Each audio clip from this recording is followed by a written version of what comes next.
Let me play just a little bit of the speech that Donald Trump gave last night to Congress. Obamacare premiums nationwide have increased by double and triple digits. As an example, Arizona went up 116% last year alone.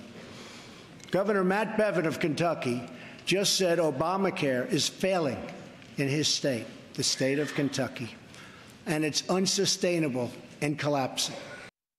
Let me ask you just to respond to what the president quoted there. Your successor, Governor Bevin, saying that Obamacare is failing in Kentucky. Do you agree with that? And what's your prescription for righting the ship here in Kentucky? Well, first of all, the ship is righted in Kentucky when it comes to the Affordable Care Act. You know, we live in the world of alternative facts now, which means if you don't like the facts, you make up your own. Let me just give you the facts. You know, we implemented Affordable Care Act and expanded Medicaid in 2013, and in 2.5 years, we had over 500,000 Kentuckians who now have health coverage and health insurance that never had it before. Our uninsured rate went from over 20% to 7%. Our uncompensated rate that our providers have to deal with went from 25% to less than 5%. All of our rural hospitals are now in the black for the first time. I mean, this has been an overwhelming success. Now, is there a problem or problems with the Affordable Care Act? Sure there are.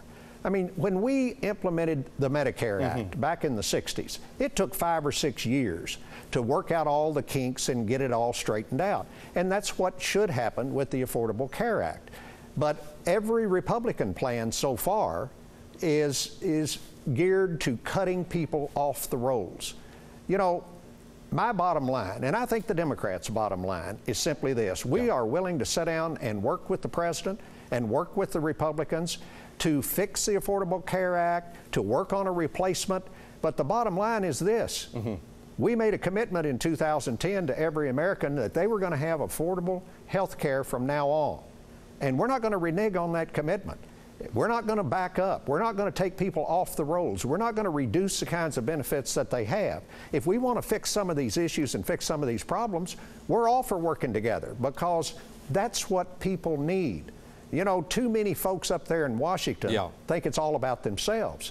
This is not about them. This is about the people out here in Kentucky and other places who, if their health care is taken away from them, they're going to die. I mean, that sounds dramatic, but that's just the facts.